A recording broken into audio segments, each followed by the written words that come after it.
अगली मौत किसकी। संजीव अपने दोस्तों राघव और प्रतीक के साथ बियर बार में बैठकर बियर पी रहा था। संजीव आज बहुत खुश लग रहा था। अरे यार, आज की पार्टी में तो मजा आ गया। तुम दोनों दोस्तों के साथ तो मेरी जिंदगी इतनी अच्छी है कि क्या बताओ कितनी अच्छी है। अरे भाई, अब दोस्ती की है तो जीना मरना सब साथ में। हाँ अरे यार सुनो, जल्दी से एक बियर और ऑर्डर करते हैं ना, एक आखिरी, और उसके बाद ये जश्न यहीं खत्म हो जाएगा।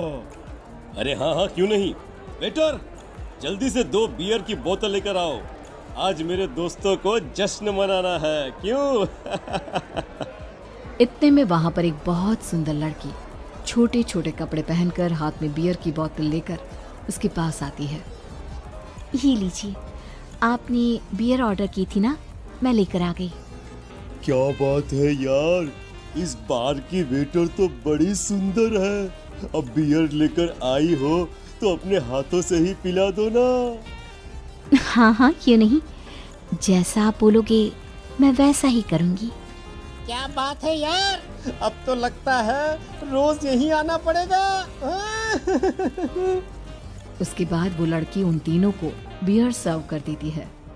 पार्टी करने के बाद वो तीनों अपने अपने घर जाते हैं।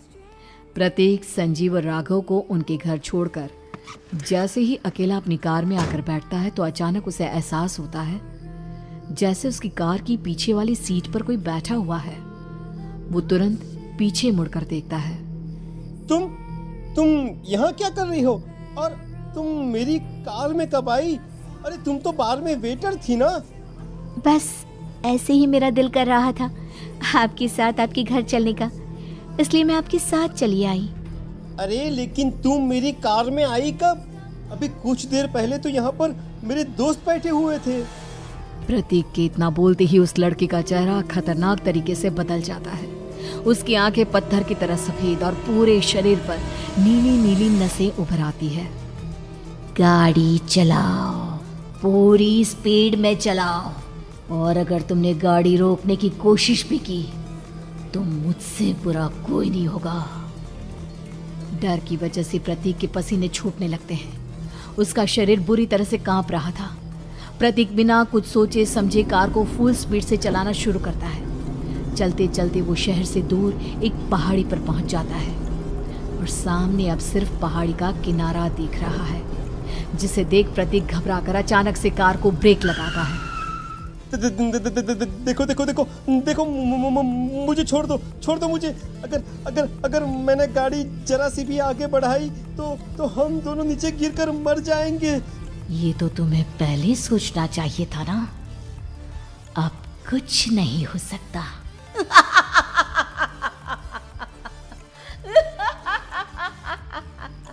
छोड़ दो मुझे। नहीं, प्लीज मुझे छोड़ दो। प्लीज मुझे जाने दो। छोड़ दो मुझे। गाड़ी आगे बढ़ाओ। और तभी अचानक से बिना प्रतीक के स्टार्ट किए उनकी कार आगे बढ़ती है और गहरी खाई में गिर जाती है।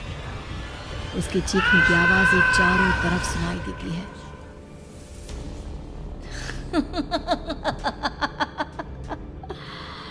तुझे मारकर मेरे कलेजे में जल रही आग को थोड़ी शांति तो मिल गई, लेकिन अभी ये कहानी खत्म नहीं हुई। और फिर अगले दिन राघव और संजीव को पता चलता है कि प्रतीक की पहाड़ी से नीचे गिरकर मौत हो गई। अरे कल रात की तो बात है यार, हम सब बैठकर पार्टी कर रहे थे, लेकिन मेरी एक बात समझ में नहीं आ रही। राघव शहर से इतना बाहर उस पहाड़ी पर इतनी रात को क्या करने गया था? अरे यार, वही सोचकर तो मैं भी परेशान हूँ। हम दोनों को छोड़ने के बाद तो वो सीधा अपने घर जाने वाला था, और वो आत्महत्या क्यों करेगा भाई? कल रात तक वो कितना खुश था, हमारे साथ सेलिब्रेट कर रहा था। हाँ, लेकिन पुलिस ने तो यही कहा है कि प्रतीक ने अपनी कार को जानबूझकर पहाड़ी से नीचे गिरा दिया और आत्महत्या कर ली। अरे यार संजीव, मेरी तो कुछ भी समझ में नहीं आ रहा है। चल ठीक है, अब मैं अपने घर जाता हूँ। ओके। बाय। राघव अपने घर में अकेला था। दोपहर का वक्त था। तभी दरवाजे की घंटी बजी। कौन है? अरे 1 मिनट रुको, अभी आता हूँ। राघव ने जैसे ही दरवाजा खोला उसने देखा कि सामने एक बहुत खूबसूरत लड़की खड़ी हुई है। कौन है आप और यहाँ किससे मिलने आई हैं? देखिए ना, बाहर बारिश शुरू हो गई थी, मेरी गाड़ी खराब हो गई है। आपका घर नजर आया तो सोचा कुछ हेल्प ले लेती हूँ। क्यों नहीं, आइए ना, आइए आइए। मेरे कपड़े पूरे भीग चुके हैं, क्या आपके पास टॉवल मिलेगा प्लीज? राघव अपने बाथरूम से एक टॉवल लाकर उस लड़की को देता है।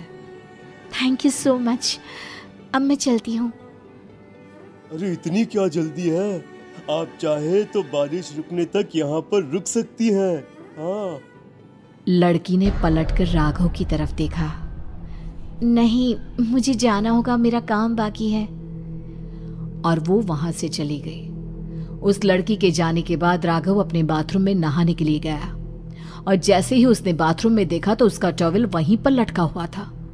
उसने टॉवल हाथ में लिया तो देखा कि उसका पूरा टॉवल खून के धब्बों से सना हुआ है। अरे अरे ये क्या? ये टॉवल तो मैंने उस लड़की को दे दिया था। ये वापस मेरे बाथरूम में कैसे आ गया? और इस पर ये खून के धब्बे कहां से आ गए? राघव ने आईने में देखा तो उसकी गर्दन पर एक बड़ा सा चाकू का कट लगा हुआ था जिससे खून बह रहा था, जिसे देख राघव के होश उड़ गए। हाँ, अरे ये क्या? मेरी गर्दन इतनी ज्यादा कटी हुई है और मुझे दर्द भी नहीं हो रहा है। ये क्या हो रहा है मेरे साथ? राघव घबराकर बाथरूम से बाहर आया और अपना मोबाइल उठाकर उसने संजीव को फोन लगाया। संजीव जल्दी से मेरे पास आ जाओ। मुझे लगता है कुछ बहुत बड़ी गड़बड़ है, जल्दी आ जाओ। उधर से आवाज आई, लेकिन वो आवाज संजीव की नहीं बल्कि एक लड़की की थी। कुछ अजीब नहीं हुआ है, बस तुम्हारी मौत तुमसे मिलने आई थी और तुम्हें मारकर चली गई। अब तुम इस दुनिया का हिस्सा नहीं हो राघव, इसलिए तुम्हें अपनी गर्दन के कटने का दर्द भी महसूस नहीं हो रहा। नहीं, ऐसा नहीं हो सकता, ऐसा नहीं हो सकता। कौन हो तुम? तुम्हारी मौत। अब संजीव के पास खबर पहुंचती है कि राघव ने अपने ही घर में चाकू से गर्दन काटकर आत्महत्या कर ली। ये सुनने के बाद संजीव के होश उड़ गए। वो पसीने से तरबतर हो गया और एक अनजाना डर अब उसके दिल को सताने लगा। संजीव के साथ ही उसका एक छोटा भाई राजीव भी रहा करता था। अपने भाई को इस तरह परेशान देखकर राजीव उसके पास आया। अरे भैया, क्या हुआ भैया? आप इतने घबराए हुए क्यों लग रहे हैं? प्रतीक और राघव की मौत, मेरा मतलब मेरी कुछ समझ में नहीं आ रहा भाई। अचानक से मेरे दोनों दोस्तों ने आत्महत्या क्यों कर ली? अरे वो तो मेरी भी समझ में नहीं आ रहा है भैया। हाँ, हो सकता है कि कोई परेशानी होगी और इसीलिए उन्होंने ऐसा किया होगा। हाँ, लेकिन दोनों की जिंदगी में एक साथ परेशानी और दोनों का इतनी खतरनाक तरीके से आत्महत्या करना, कहीं ऐसा तो नहीं मैं भी मर जाऊंगा? अरे आप ऐसी बातें क्यों कर रहे हैं भैया? वैसे ही मैं इतना परेशान हूँ। जब से अंजलि ने मेरा साथ छोड़ा है तब से सब कुछ बहुत अजीब सा हो गया है। रोज रात को डरावने सपने आते हैं। ऐसा लगता है जैसे अंजलि बार बार मेरे सपनों में आकर मुझे डराने की कोशिश करती है। अंजलि का नाम सुनते ही संजीव की आंखें फट गई और उसके गले में आवाज अटक गई। उसके चेहरे पर घबराहट साफ नजर आ रही थी। कौन थी वो लड़की जिसने प्रतीक और राघव को आत्महत्या की आड़ में मौत की घाट उतार दिया? और कौन थी अंजलि जो बार बार राजीव के सपनों में आकर उसे डरा रही थी? अंजलि का नाम सुनकर संजीव इतना घबरा क्यों गया? इन सवालों के जवाब जानने के लिए देखिए इस खतरनाक कहानी का